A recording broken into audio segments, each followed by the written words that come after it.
We are essentially stardust. That's what we're made of. We are part of the universe. So to ignore that is ignoring really who we are. The sky at night it's a treasure, or it's a cultural heritage. There's cultural connections to the sky, to the moon, that we are losing. And it's partly because of the lack of awe.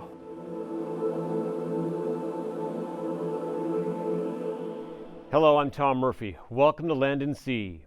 Throughout history, the night sky and its sea of stars, planets, and galaxies have guided, shaped, and inspired humans. But now light pollution has erased most of the magic. In the Maritimes, work is underway to bring darkness to light and to reconnect future generations with the night sky.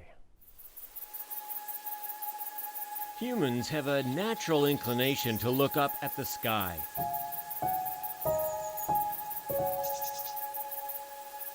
Its vastness inspires wonderment about our place in the universe.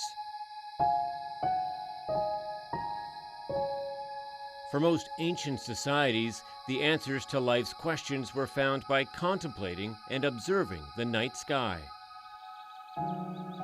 Constellations and planets that form a tapestry of light influenced spiritual, mystical, and practical aspects of life. But now that connection to the sky is dwindling. Over 90% of the world's population can't see what our ancestors did, not even Earth's own galaxy, the Milky Way. Light pollution obstructs the view of the stars. Astronomer Paul Gray wants things to change. I think the loss of the night sky is detrimental to our culture. The Milky Way, the sky at night, it's a treasure, or it's a cultural heritage that humans have had for centuries, upon thousands of years, millennia. And now we have whole generations growing up never seeing the Milky Way, not knowing what it is. To help revitalize stargazing, the Royal Astronomical Society of Canada, RASC, and Parks Canada are working together to establish dark sky preserves. It's protecting the sky from being lit up, which allows humans to go out and see the sky the way our ancestors would have done it. When a park is designated a dark sky preserve, artificial lighting is restricted.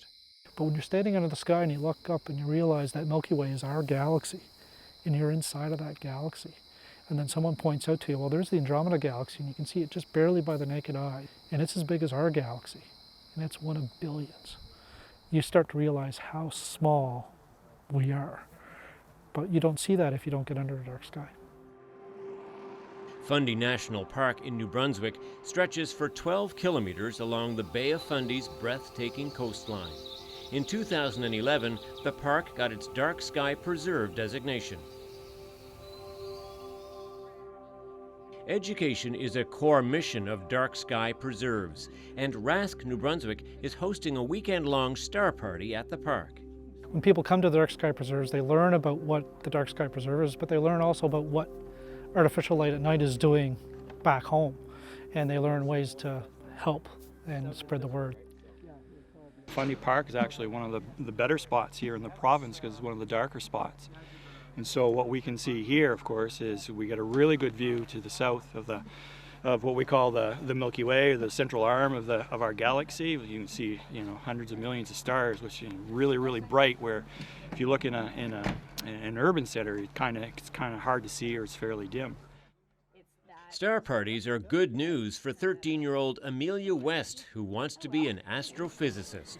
I just feel so lucky to have the opportunity to, get an education in this sort of stuff, and to be able to just see it without, as much city lights as what I'm used to where I live. So I just think I've always been interested in astronomy, and I've always wanted to have a career in science. So I just like the possibilities that I get from space.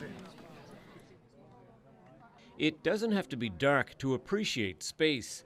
The large telescopes that captivate the masses are also set up during the day to look at Earth's closest star, the Sun. So those are what they call the umbra and the penumbra of the sunspots. And if you look a little closer, and you might even have to magnify it, but you can see what they call granulation. There's a camaraderie amongst sky gazers that one of RASC's newest members, Elijah Lockhart, enjoys. Oh, Just in an extender, so. that works perfect. Oh yeah, that's a nice working scope. Oh, the views. Yes. Let's take a look. The big telescopes, like that big one way over there, and this one as well, will be aimed towards the dark sky objects, the stuff that you will not be able to see through your eyes, naked eyes, right? So people will be able to see like the dim stuff. There'll be like multiple star clusters where there's millions of stars in this little cluster. They'll be able to see that. But galaxies that you cannot see with your eyes, they'll come out in good spectral view as well. If they put a filter to it, to the telescope there, it'll come out really good. So we'll be able to see a lot of stuff, galaxies, nebulas, star clusters, planets, the moon. It's going to be awesome. Darkness is catching on. About 1,000 people will stop by the star party to learn about the universe, and in hopes they catch a glimpse of a deep space object. So if you look just below both sides of the rings, depending on how clearly you can see that, and then if you look to the right, you're going to see two others, one almost 4 o'clock. One of the showstoppers at this time of the year, of course, is the Andromeda Galaxy. How about we can see globular clusters, so there's something called the Hercules cluster. And basically it's a high concentration of stars all in one area, right? And so it kind of looks like just this massive star pop.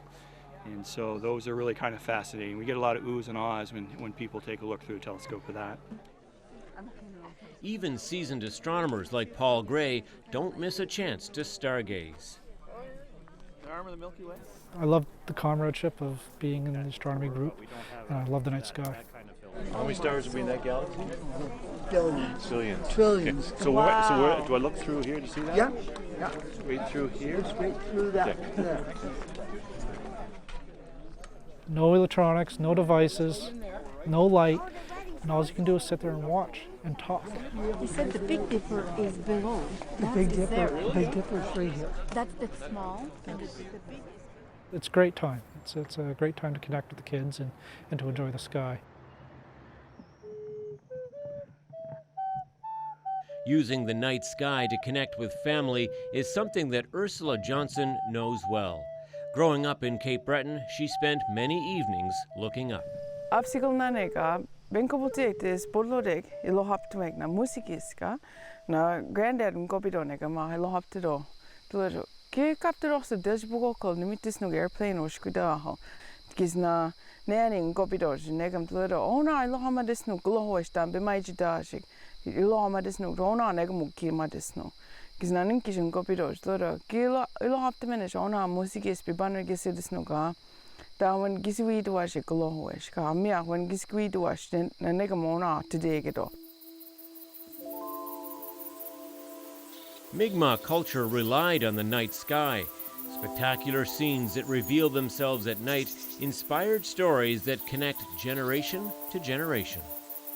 So because the sky is changing as the seasons progress, then there's stories that take place. For instance, Moon and the Seven Bird Hunters is one of the most well-known stories, where the birds that are hunting Moon, which is the bear, they actually drop out of the hunt as they fatigue in the story, but also they physically drop out of our horizon in Mi'kmaq territory because of our planet shifting. So then the horizon has different stars that drop out of that story as the season progresses. The sky also guided many activities like farming, fishing, and ceremonial gatherings. There would be often different stories that talk about the different moons that were arriving, but also they would know like whether it was the berry ripening moon or if it was the animal fattening moon, all of these different moons that changed with the night sky.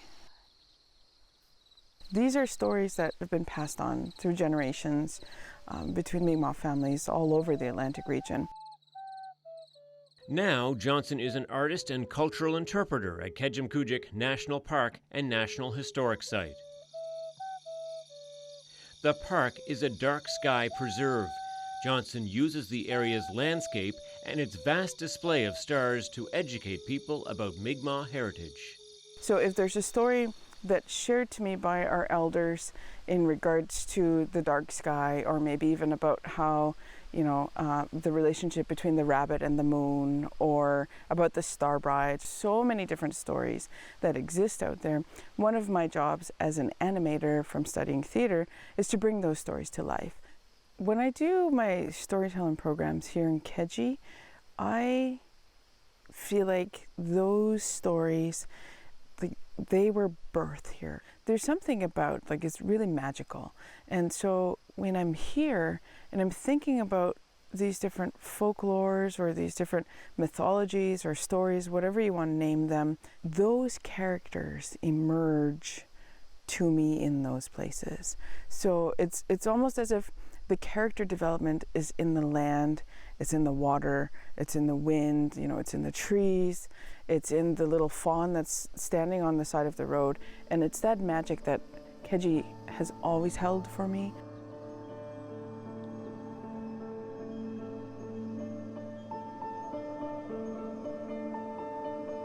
This is the magic that brings the stories to life in Keshmkuchik.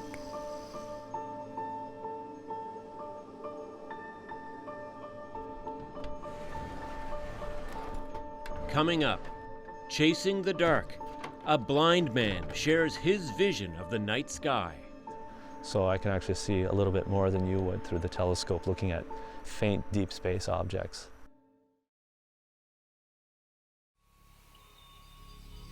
Stargazing used to be a common pastime. People would spend hours looking up at the night sky and contemplating their place in it. But as our cities grew, light pollution made it increasingly difficult to observe the stars. This hasn't stopped amateur astronomer Tim Doucette from chasing the dark. His desire to explore the universe led Doucette and his family to Quinnan, a quaint French-Acadian village in Yarmouth County, Nova Scotia. We have some of the darkest skies in North America. With very little artificial light, it was a perfect location for Doucette to build his dream observatory. His family, neighbors, and stargazing colleagues helped him build it. The telescope runs on solar power, energy from the sun. So this is a Celestron 14-inch Schmidt-Cassegrain. It's Celestron's top-of-the-line telescope. Through his high-powered telescope, Doucette can show people close-up features of the moon and deep space objects such as Jupiter, Saturn, and Venus. Solar System: Venus, Mars, Jupiter. One of my favorite things to look at in the night sky is the Orion Nebula. It's a very vivid cloud of gas and dust that's been lit up by the giant surrounding stars. Unlike others, Doucette does not need an eyepiece on his telescope to see dark sky objects. I have no lenses in my eyes, so my eyes are like a camera without a lens. With only 10% of his vision, Doucette is legally blind. But he's turned his lack of sight into his biggest talent.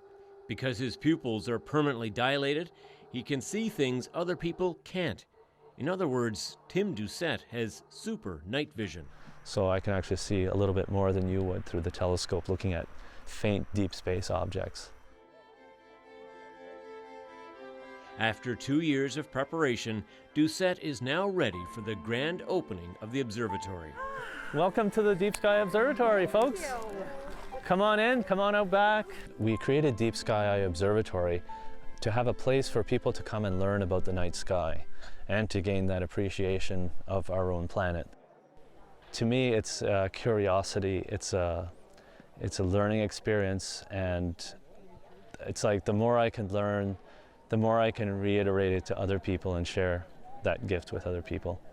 Are the telescopes set on anything? They're set up on the moon. Feel free to have a look. Awesome. Yeah, we have moon gazer guides, little pamphlets to help you look at different features of the moon. And then we'll have the observatory open in a little bit. Awesome. And we'll go up there. Thank you so cool. much. You're welcome. Doucette's love of space began when he was young. As a child, I really enjoyed, reading some books and looking at the pictures and, dreaming about, the different worlds that may be out there. There's more galaxies than there are grains of sand on Earth. There you go. The observatory is ideally situated because Quinnan is on the edge of the largest protected area in the Maritimes.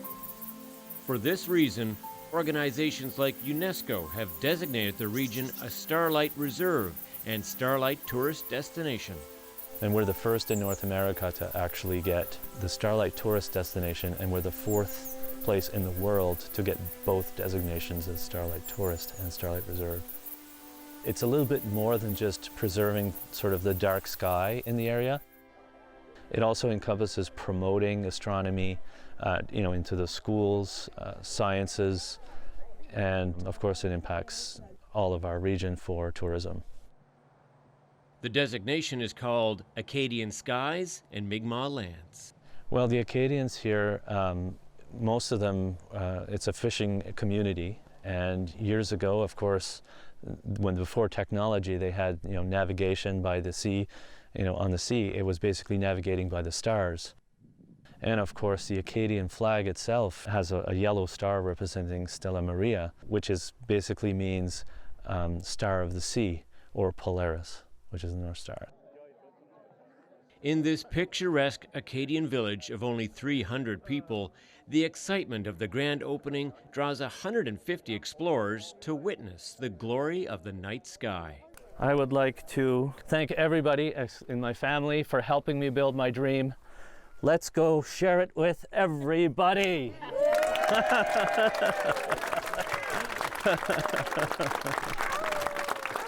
Welcome to Deep Sky Eye.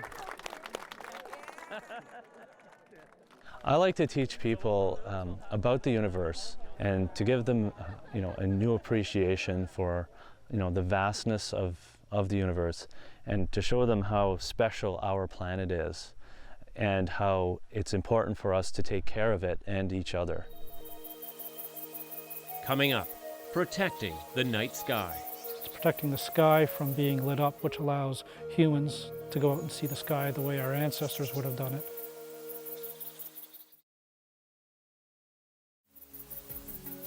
Light pollution threatens the simple act of looking up at the stars.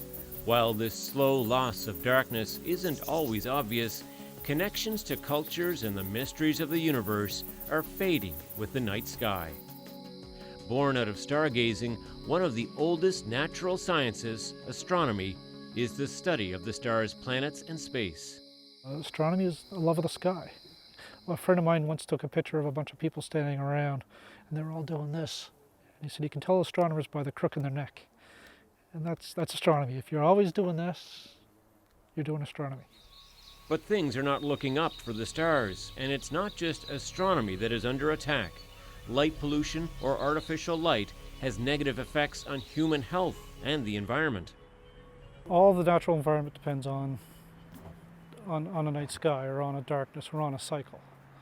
So if you were to light up an area with artificial light, you no longer have that natural habitat, the cycle of light and dark nights varying weeks at a time.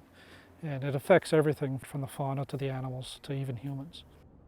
To combat light pollution, the Royal Astronomical Society of Canada not only developed dark sky preserves, they want to implement efficient lighting for cities and suburbs. The biggest thing is to start designing better lights. But most people think more light is better. It's not always the case. What often is better is light that is directed where it needs to be, shielded so that rather than going sideways and down, it's just going down to where it needs to be. The color of light also plays an important role. Newer LED lights are efficient, but their blue light tends to scatter. It's a problem for the environment, and it's terrible for drivers in foggy and hazy conditions. But a duller yellow color would be better for the environment and better for drivers and better for visibility. But that hasn't come along yet. But the Royal Astronomical Society of Canada is making progress.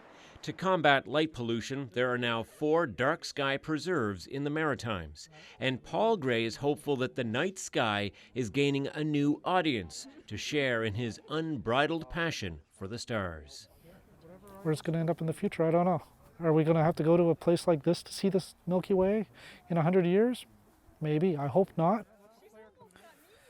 Is there hope? I think so.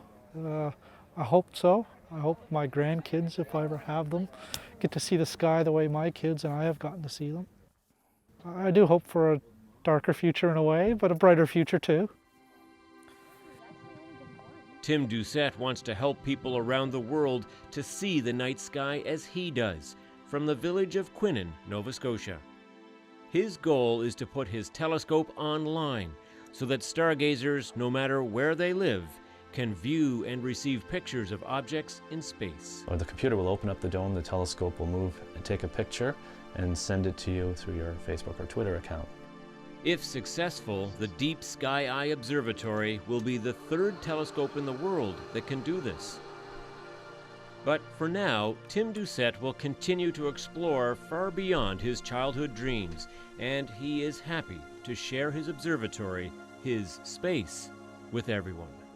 People reconnect with not just the night sky, but the environment around them, trees, plants, animals.